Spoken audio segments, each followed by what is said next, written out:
Bismillahirrahmanirrahim. Salamым жалпы кыргыз элине, момун мусулман бир туугандарга, Жети областта Думанда жашап жаткан бир туугандарыбызга, чет мамлекетте жүргөн мекендештерибизге саламыбыз болгон болсун. Ассаламу алейкум рахматуллах ва баракатуху. Урматтуу кыргыз элим, урматтуу момун мусулман бир туугандарым, ар дайым видео обращениямда баардыгыңыздарды ынтымактуулукка, билимдүүлүккө келиңиздер. Урматтуу бир туугандарым, бөлүнбөйлү, ынтымак болойлу. Ынтымак бар жерде ырыскы бар. Ескертүү бул мусулмандарга пайда берет деп ар дайым айтып келем. Урматтуу бир туугандарым, жогорку элдик көзөмөл өз кызматтарын аткарып атат. Мына мен 7 айдын 6 айдын жүзү болду ушул түштүк аймагына жогорку элдик көзөмөлдүн төрагасы болуп дайындалганыма. Жөн отурбастан, урматтуу бир туугандарым, жанагы фейк, жанагы интернетте жалган маалымат бергендерди, фейсбукта жалган маалымат бергендерди, ошолардын аркасынан чынбы, канчалык чын, канчалык жалган экенин ушул чуркап далилдеп жүрөм. Урматтуу бир туугандарым, мына бүгүнкү бир инстаграмда бир ача калсам, Камчыбек Кыдыршаевичтин сүрөтүн коюп, Маматов Зарылбек деген биздин бир тууганыбыз Камчыбек Кыдыршаевич мүлктөрүн Кыргызстандан чыгарып кетип атат, Испанияга деп чыгыптыр. Эми биз Испанияга өттүкпүзчү. Өткөндө Дубайда жүргөнбүз, анан Германияда жүргөнбүз. Ошол жака ташып атат деп. Камчыбек Кыдыршаевич бүт дүйнөгө эле байлыктарын ташып атыптыр да бир туугандарым. Кичине акыйкатты болойлу, урматтуу бир туугандарым. Мен ар дайым айтам, жана интернет тармактарында сайт ачып алып, жалган Камчыбек Кыдыршаевич качып кетти, Сады Нуркожоевичтин иши бүтүп калды, Сады Нуркожоевичтин акыбалы начар, ушундай болуп кетти, Аскар Акаев президент болот экен деп ачсаң ичинде эч нерсе жок да. Адамдарды алдап акча таап атасыңар. Урматтуу бир туугандарым, мына жогорку элдик көзөмөл мына силерди көзөмөлдөп атат.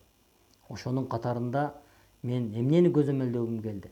Мына ушул көптөн бери айтып атасыздар, мына ушу Камчыбек Кыдыршаевичтин балдары, уулдары, инилери Жалал Абадты рекет болуп алды, көрүнгөн жерлерге адамдарын коюп, көрүнгөн жерлерден барып алып акча алып атат деген маалыматтарды баардыгыңыздар бердиңиздер. Ага көп ишенген адам болду, ишенбеген адам болду. Туруп мен да ишенип кеттим.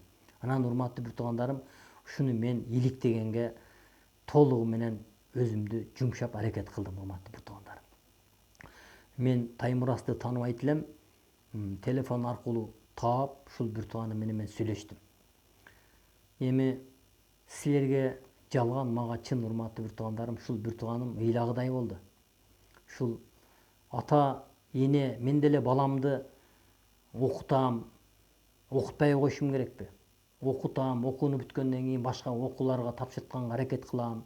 Ушу балам келечекте кыйналбай жакшы жашасын депчи. Урматтуу бир туугандарым, Томас менен мен байланышканда айтты: байке, мен ушул нерседен жададым деди. Мен ушу депутаттыгымды да тапшырып атам деди. Мына депутаттыгынан тапшырган болуш керек. А биздин бир туугандарыбыз көп маалыматты, жалган маалымат берип жүргөн экенсиңер.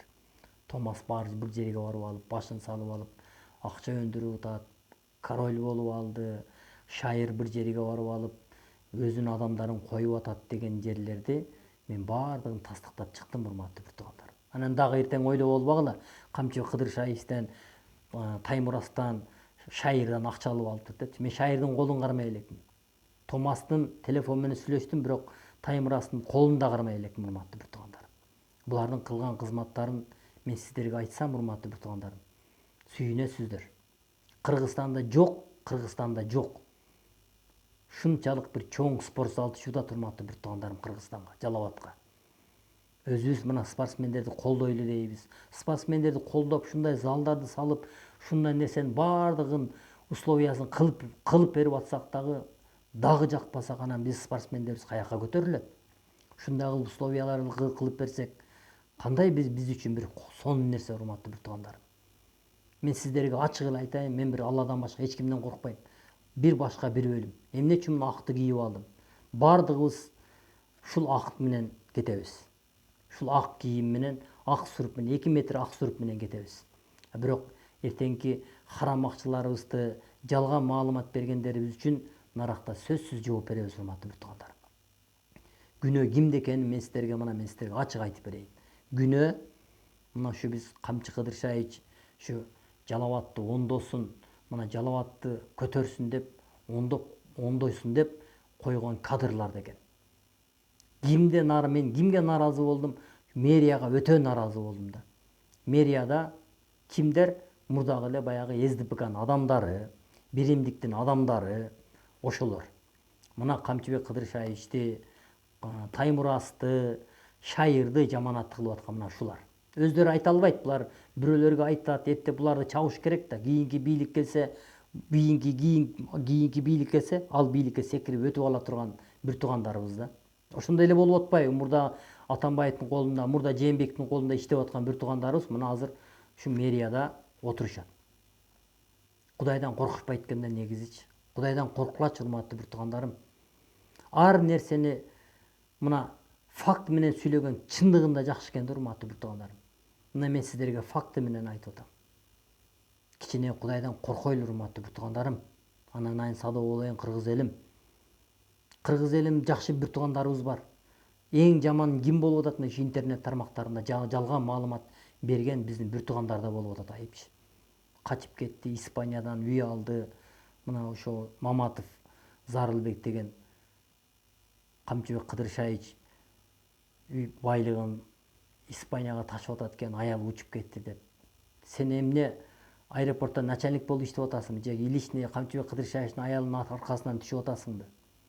Жалган маалыматтан корксоң, кичине Кудайдан корксоңор, урматтуу бир туугандарым. Мен сиздерге болгону чындыкты айтып атам. Мына жогорку элдик көзөмөл эч жакка сатылбайт, Кудайым буйрса. Чындыктыгын айтат. Мен сиздерге ачык айтып бердим. Айып кимде? Айып мына ушу Жалал Абадта отурган мэрияда. Губернаторда эмес. Губернатор мына чыныгы патриот адам иштеп атат. Мен бул адамга Алла ыраазы болгон болсун, бул жигиткечи. Анан Камчыбек Кыдыршаевичтин өкүл уулу деген нерселерди токтотушубуз керек, урматтуу бир туугандар. Өкүл атасы болсо дагы жумушту кылса болду да. Ошон үчүн урматтуу бир туугандарым, келиңиздер оңолойлу, урматтуу бир туугандарым. Келиңиздер бир мындай болбогон маалыматтарды таркатпайлы. Эмне кереги бар ушу нерсенин, эмне кереги бар? Садыр качып кетти, эртең Садыр качып кетти деп чыккыла. Камченин аркасынан, аялынын аркасынан камчы кетти деп чыккыла. Ушул нерсе чынбы? Камчыбек Кыдыршаевич менен Садыр Нуркожоевич футболдо жүрөт го. Футболдорду көрүшүп эле, жадырап жайнашып эле кызматтарын кылып атат го. Дагы эмне керек? Бул ошон үчүн эмне кылыш керек? Иллюстрация кылыш керек да. Ушу бийликтердин, ушу азыркы ушул Камчыбек Кыдыршаевичтин түгүнө жете турган, Садыр Нуркожоевичтин түгүнө жете турган мына азыркы бийликтеги отургандар. Жалал Абадта жок эмес, мен айтып кеттим. Мэрияда. Мэрияда жакшы инсан бир туугандарыбыз бар, баары жаман эмес. Мен жакында сиздерге мэрияда ким эмне кылып атат, кимге каерден эмне акча жеп атат, кимин кандай байлыгы бар экен, мен сиздерге жакында баарын ачып берем. Бирок коркпойм менчи. Ошол адамдарданчы. Байлыгын көрүп алып эсиңер койт, урматтуу бир туугандар. Ошон үчүн келиңиздер, баарыңыздарды ынтымактыкка чакырып кетем. Биригейли, бир болойлу, урматтуу бир туугандарым. Болбогон маалыматты таркатпайлы, урматтуу бир туугандарым. Акыйкат бар, эртең Алла Тааланын алдына барганда жооп бериш. Ал жерде эч ким сизди куткара албайт. Ушу жалган маалымат бергениңиз үчүн да жооп бересиз. Адамдарды бурмалап, адамдарды бөлгөнүңүз үчүн ham жооп бересиз. Анан кийин 100 000 адам чыгат деп бир адам сүйлөп атпайбы? Ал адамды мен ага отдельно обращение кылам, ал адам менен мен өзүм жолугам. Эмне кыласың 100 000 адамды? Сен мени менен жолугушуп ал биринчи. Экөөбүз түз эфир, түз отуруп сүйлөшөйлү, анан кийин 100 000 адамыңды алып чыга бер. Мен 1000 адам алып чыксаң там берем сагачы. Мен бирок Алладан бирок алып чыгышыңа мүмкүн. Бирок алып чыга албайсың да, ачык эле айтып коеюн, урматтуу бир туугандар. Келиңиздер ынтымак бололу. Алып чыкканда эмне пайда? Митингден жадабадыкпы биз? Жаш балдардан бери, кичинердикей балдардан бери адам үйүлүп калса, ата эмне митинг болуп атабы деп атат да. Келиңиздер, урматтуу бир туугандарым, бир тууган болойлу, ынтымак болойлу, биригейли, аман болойлу, эсен болойлу. Ассаламу алейкум, рахматуллах ва баракатуху.